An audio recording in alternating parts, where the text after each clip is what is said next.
All right, AP Environmental Science. Today, instead of like giving you kind of a virtual lecture like I've been giving you guys, today we're going to focus on a research project that's going to take us multiple days to get through. And we're going to kind of do just a little bit of it each day, kind of leading up to sort of the end of the week. We'll kind of see how many days this takes us, but I'm probably guessing that this will probably take us 3 days to get through. So we're going to start it today, and we're going to do a little bit of work for it. I'm going to kind of show you what to do and walk you through it. But eventually, this is going to lead into some other things as well. So there's a link on Buzz. You'll find it on your Buzz agenda, and when you click on it, you'll be able to pull up the research project, which is called Cemetery Demography. So I'm going to enlarge this a little bit. And I like to give this out every single year. And I'll be honest with you, this year's a little bit different. Normally we would be taking a little field trip to a local cemetery so that we can gather data. And there's a cemetery down the street from the high school.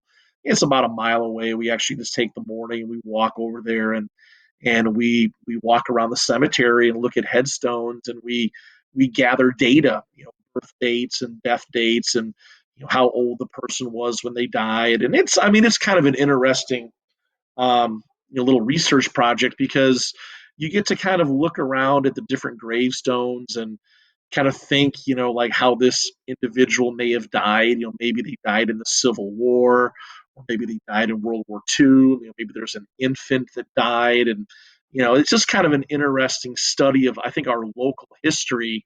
To kind of walk around a cemetery. It seems kind of weird to do that, but for the purposes that it serves, there's a lot of data that we can kind of gather from a cemetery, and we can understand a little bit about survivorship, which we've talked about before, and how that has changed over time.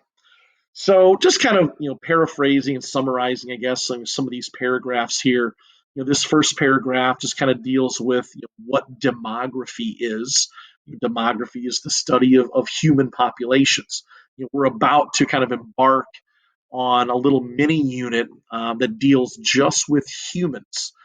We've talked about in general how populations grow and population densities and sizes and inputs and outputs, but now we're going to apply a lot of that stuff to actual human populations. We've also talked about survivorship curves, right, which are those graphs where the type 1, the type 2, and the type 3 that basically just represent, the life expectancies of an individual. If you're a type 3 survivorship curve, those organisms tend to live into old age and then they eventually die off. Whereas a type 1 survivorship, those organisms typically don't live very long and they die off very early in life, right? So when we're graphing survivorships of humans, we probably have a good idea of what our survivorship curves should look like. If not, you can go back into the notes and look at that. That depends, if we're a K species or an R species, right? Um, but over time, how has the survivorship of humans changed? Now, in this second paragraph, it deals more with that thought of what were survivorships like, let's say 100 years ago compared to what they are today. And what we're going to look at in this project is two general groups, or we call them cohorts. People that died after 1950. Okay, so, for example, if someone died in 2011, they would have died after 1950. And then people who died before 1950. Now, think if there was someone who died before 1950, they most likely would have witnessed a lot of historical events, things like World War One, World War Two, possibly, maybe even the Civil War, the Industrial Revolution. In the 1800s, they may have lived through, as well as a lot of other historical things. Now, after 1950, chances are they may have not lived through some of those. Maybe they weren't born yet, but maybe they lived through some other things. So, I mean, life on this planet, especially in North America, especially in the United States, things were a little bit different, back before 1950 compared to afterwards. So, I mean, just thinking about life expectancy, thinking about what lifestyles were like of people in the United States before and after that year is kind of interesting to think about as we do this particular project. So before we kind of get into the data collecting, which is what we're going to do today, I want you to take a couple of minutes and maybe read through these first three paragraphs again on your own. You'll look over the objectives to this lab and also answer these two pre-lab questions. All right, so take a few minutes right now. You can pause the video. You can either type your answers in on this if you want to and save it, or you can print this out and you can handwrite the answers on it at home. So again, take a few minutes and then pause the video, then come back. Okay, now today, what our main goal is we're going to be doing part two of this lab or of this research project. And it may take you a day or two to get through this, but try to get through as much of it as you can. And before I go any further, I just want to show you part two consists of this page. It consists of this data table here, okay? And it also consists of this data table, but we're going to hold off on this one until the next video. So mainly we're talking about this chart here, which I'll show you how to fill in, and these little kind of directions here. So there is a website that you need to go to, and here's a link to it. And I'm going to go to that over here on my separate page. It's interment.net. And what this website is it's basically a cemetery database. Just kind of scrolling down a little bit, you can go to cemeteries all over the world. Now we're going to focus on the United States for this project. So if you click on the United States and you kind of scroll down, you'll see all these states. Okay. I mean, this is a gigantic database of cemeteries. It's not every cemetery in the world or in the country, but it's a lot of them. Okay. So we should all be kind of here right now. Okay, we're going to be collecting data in a couple of minutes. Now back to this. Again, when we do this research and we collect data, again, we're going to be focusing on people who died before 1950 and people who died after. And we're also going to split those groups into males and females. So we really have kind of four different cohort groups. We have males who died before 1950. We have females who died before 1950. We have males and females who died after 1950. So that's what we're going to kind of be focusing on here. Now, when we're collecting data, one of the things that we want to make sure we do is we want to ensure as much randomness as we possibly can. We don't want to be counting the same person twice, for example. Okay. So to kind of ensure that, there's a few things that I think will that'll kind of help us do that. One, we don't want to take all of our data from the same cemetery. All right, we want to kind of mix it up and go to different cemeteries a little bit, and you'll see that in a few minutes. We don't want to select all of our data from the same county or the same state. Again, you'll see that in a minute. And try to select data from deceased individuals that have different last names. Sometimes you'll get like a group of people, from the same family. Try to divvy it up a little bit and try not to take like 20 people from the same exact family. And that will help us be as random as we possibly can. All right, so now we're ready to fill in this data table. This is going to take you most of the time today. And again, the goal is to try to get this chart filled in today. It might take you 45 minutes to an hour's of worth of work, but when we collect data, there is some time that's involved. So, we want to get this done today if possible. So you'll notice on the left that I have cemetery 1, cemetery 2, and cemetery 3. And what we're going to be doing for each cemetery is we're going to be locating just random individuals, and we're going to be plotting their data in these little boxes. So you'll notice, for example, like there's 4 different columns. We have males who died before 1950.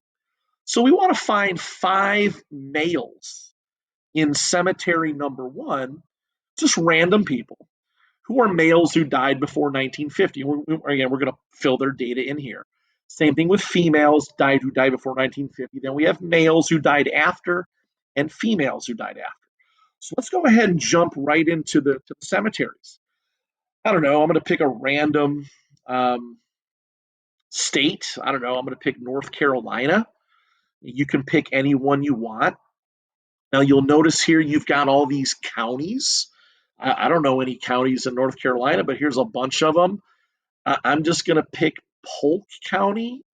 And again, I may have to change up my search. Oh, you'll notice that there's no cemeteries there, so that's not a very good search. Let's try Graham. Okay, let's scroll down. Again, I don't see any cemeteries there, so I'm 0 for 2. Sometimes it takes a few minutes to find a place. Let's try Burke. Hopefully that'll come on, Burke, you're killing me. Maybe I should have done a little bit of research myself before I started this. Let's try McDowell. Oh, come on. I know there's some counties that have cemeteries in them. This is killing me. Wow, North Carolina, I'm about ready to scrap you as a state. Durham's a big place. There's got to be some cemeteries in Durham. There we go. There's 3 of them. We've got Cedar Fork Cemetery, Weatherspoon Cemetery, and Union Grove. One thing that I'm going to suggest is try to find a cemetery that's got a lot of people in it. This one looks okay. You'll notice all the names here. I'm just going to scroll back and see if I can find one that's even has a bigger database. As you see, this one's kind of small. I'm not saying that these are the only people buried there, but it's probably not a very big cemetery. Let's try Union Grove. Let's see if that one's a little bit bigger. This one's kind of small too.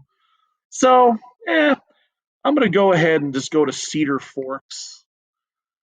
And we're going to use this one because it seems to be the largest cemetery that we had of those 3. Okay, so I don't know. All you want to do here, and just do the best you can with this, just find a random individual. I don't know. Let's do,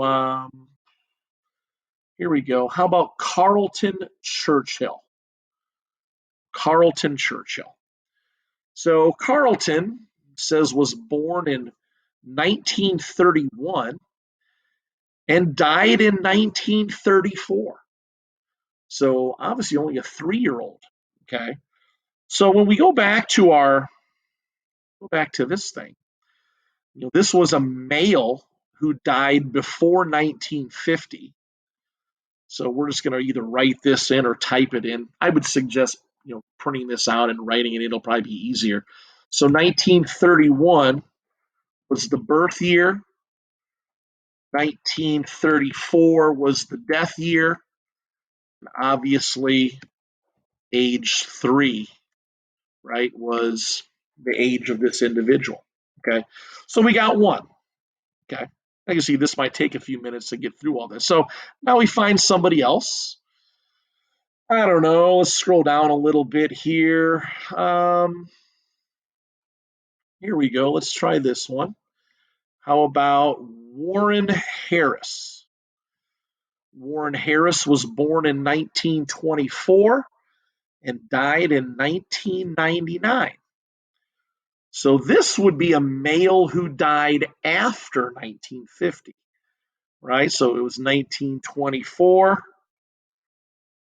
died in 1999. Oops. And that would have made him, what, 75? Okay. So there we've got 2 people. Okay. So, if possible, if it's possible in that one cemetery to fill in, what, 5 for each column. Okay. So find 5 individual males who died before 1950, 5 females. If you can't find that many for that cemetery, then simply just go to another cemetery and fill it in. Okay, whatever. We seem to make sure we get as much data as possible. So once you fill it out for cemetery number one, then go on to cemetery number two. So go back to a different state or to a different county or whatever. Again, the bigger the cemetery, the more data you'll have to kind of choose from and sift through. But ultimately, we want to go through three different cemeteries and fill in this entire chart. Again, I would probably think that this might take you a little bit of time today. Maybe take a half an hour today. Get as much of it done, take a break, maybe come back after lunch, spend another half hour or so, see how far you get. Maybe if you have to do a little bit more, whatever it takes. But ultimately, what I would like by tomorrow, because tomorrow we're going to start the next part of it, is this chart is completely filled in. All right, but do the work, do the research. All right, we want it to be as random as we can. Don't go searching for like people who you might know, or don't go looking for like people with certain last names that you might find interesting. Try to do it as random as you can. Again, going back to this, what I like to do is I just kind of like, I just kind of like scroll up and I scroll down, scroll up, scroll down, and then I just pick something, whatever. Now, sometimes you'll see like this one, like Brenda Beasley, doesn't have her death date. So we can't use Brenda because Brenda, we don't know when Brenda died. All right, so you got to make sure you're using people who have both a birth date and a death date. Like Fred Beasley there. I don't know. Fred was born in 1873 and died in 1954. So they died after 1950, right? So they would go in that specific cohort group. All right, guys. So have some fun with this. It's kind of an interesting thing to do cemetery research. But use any cemeteries that you want. Just use this database. All right. If you have any questions, email me. And again, try to get that chart filled in by the end of the day today. All right. Have a good day.